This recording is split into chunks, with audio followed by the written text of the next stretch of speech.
Good morning, good evening, good afternoon, depending on where you're watching this right now. This is probably the first time you're seeing me step out of the booth, or at least out of my office, out of my house in Florida. And I just wanted to show you where I actually moved to, beautiful Daytona Beach. I got asked a lot, why did I move from New York to Florida? Obviously, a lot of you that are regular watchers know that I moved here to have a baby with the love of my life, who's actually holding the camera for me right now. And, I think about a lot, like, where do you want a kid to grow up? Do you want a kid to grow up only seeing the outdoors through like the eyes of Central Park, or this? But beyond that, the one thing I wanted to share is I'm not even from the States. I'm from Canada. We don't have beaches like this there. Canada's a beautiful country, but that's one of the things that VoiceOver has allowed me to do so far, is literally pack up my stuff and move to wherever I want. Especially now after COVID, where everything's remote, everything's from home studios now. It's pretty rare to actually go into a studio, and this is the life that you can live now. It's all remote. That's what VoiceOver can give you. It can give you a life like this, where you literally can live on a beach. I'm not retired, but now I'm living like I'm retired. And I'm just so grateful for it all the time. So if you're thinking about doing VoiceOver and you're not sure if it's worth it, all the work, or if there's even work anymore due to AI, take the chance. This is where your life could lead you, an endless beach. So I'm just so excited for that. I'm so grateful. And I just wanted to share this with you guys. And stay tuned, more to come.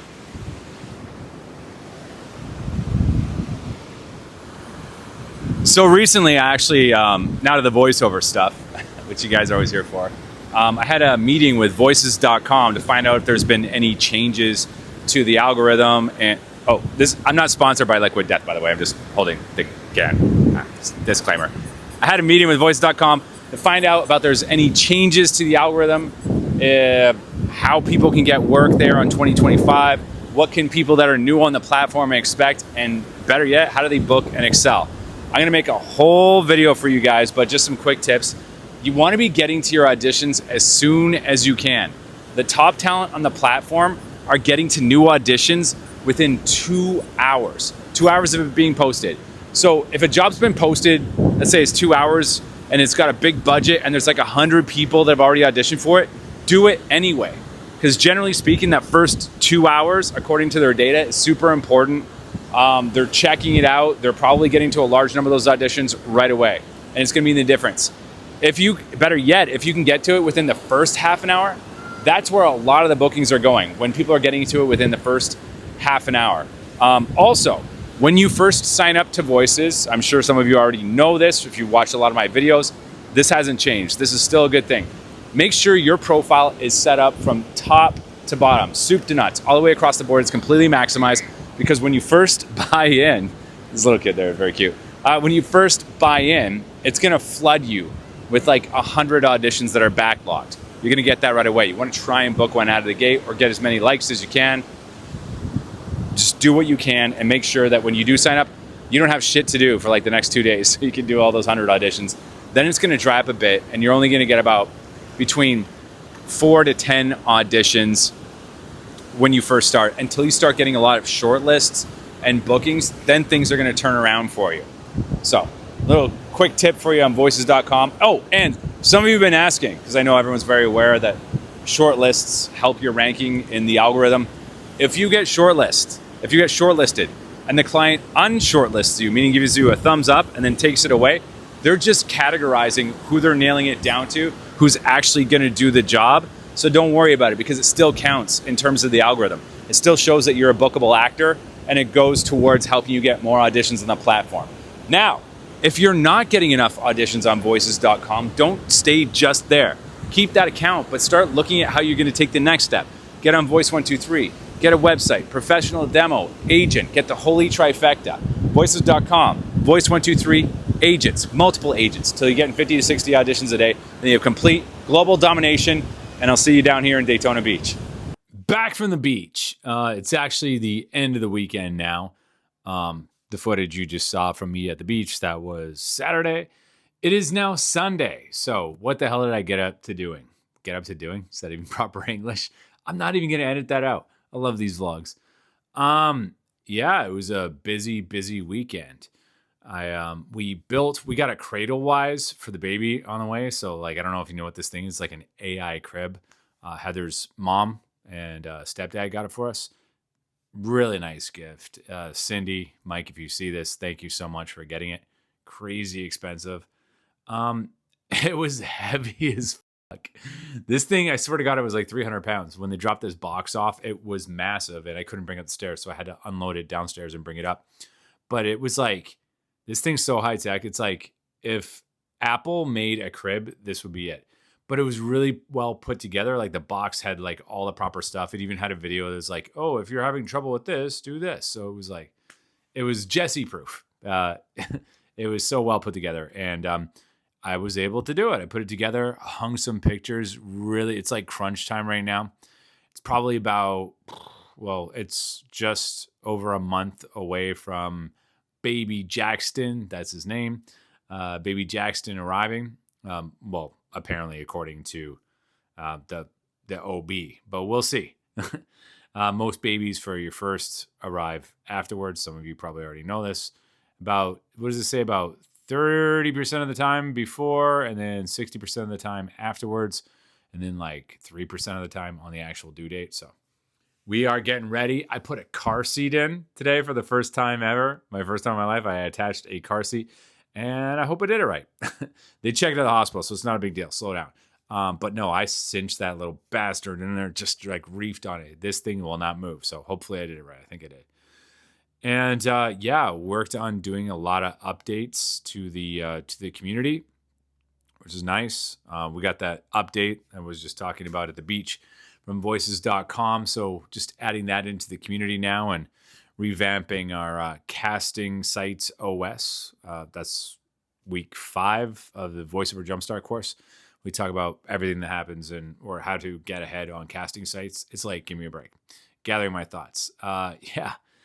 Just revamping all that for 2025. There's been significant changes, and there's some cool stuff going on with AI too. Not AI voices, but like some AI stuff, or maybe a little bit of cool stuff that could help you with your voiceover career in terms of AI voices. Not actually doing the job for you, but that's a little thing I got in the works, and I'll talk more about it later on once I start implementing it. But there's some really cool AI things on the horizon that I think are really going to help voice actors. You know, when AI first started coming around, everyone was like, oh my God, we're done. We're cooked. That's it. Job's over. But, you know, I always held my head because anytime there's anything that's like a market disruptor, sure, it can disrupt the market a bit, but it creates so many other opportunities and jobs. And that's what I looked at. I'm like, well, you know, I think it was Tom Bilyeu in Impact Theory said it best when he was like, if you ever seen Impact Theory, it's like a visual podcast. He's like really smart guy, former owner of Quest Nutrition, billionaire or multi-hundred millionaire, something like that. Anyway, he interviews smart people, and they were talking about smart guy himself. He was talking about AI and saying you're not going to lose your job to AI. You're going to lose your job to someone who knows how to use AI. So I've just been on this crazy mission to try and figure out how to use it, and a lot of promising stuff. And I think it's going to be a brave new world out there. And I think there's going to be even more opportunity for voice actors and real voices. So I'm trying to stay on the cutting edge of what's new in that field. And I'm just really excited. And what else? Mark Grau was coaching in VoiceOver School again this weekend. And man, I tell you, like, if you want to learn how to do video games animation, go coach with Mark Grau. Just take private session with him, get a demo cut with him. This man knows what's up. And he also happens to teach in VoiceOver School too. But you can just go direct to him. Maybe you don't like me. Maybe you don't want to join VoiceOver School. I don't give a shit. That's quite okay. You do you. But if you want to do video games and animation, go with Mark Grau. He's the man. Yeah, other than that, yeah, exciting times. There's going to be some big changes going on with the way that I structured my course and community coming up as I rear up for the baby, because I'm sure that's going to take a lot of my time. So I'm dialing back on private coaching and stuff.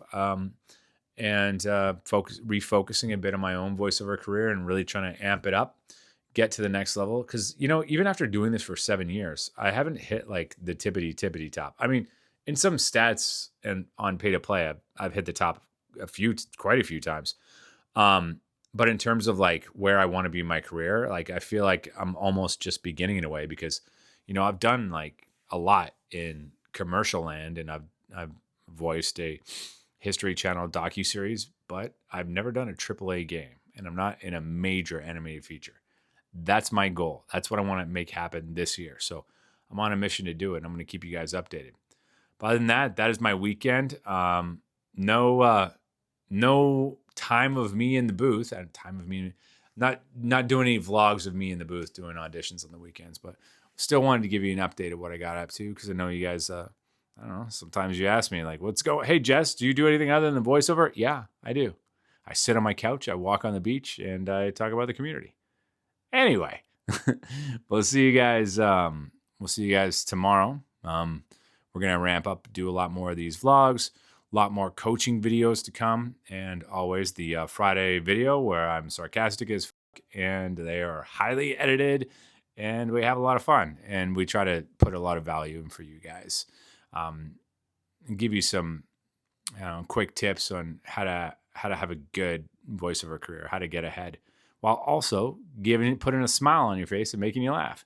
Some people take it way too serious. Like when I posted that video on Friday about 15 ways to fail at voiceover.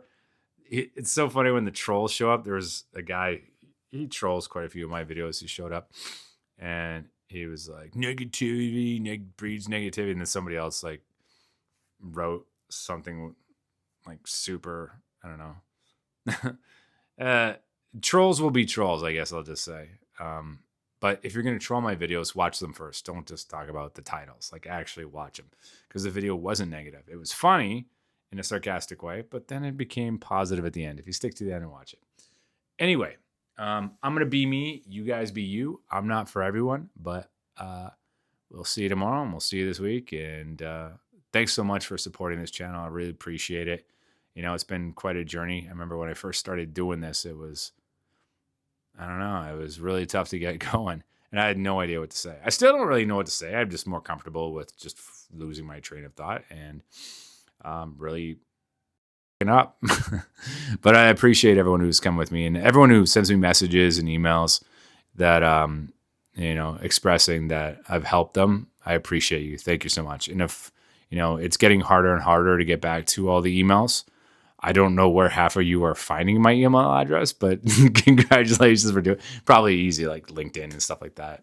Yeah, if I don't get back to you in the email, just know I appreciate you. It's just getting harder and harder because I'm getting a lot of emails. But yeah, thanks again for supporting, and I'll let you guys know soon if the baby comes early or when it's going to come.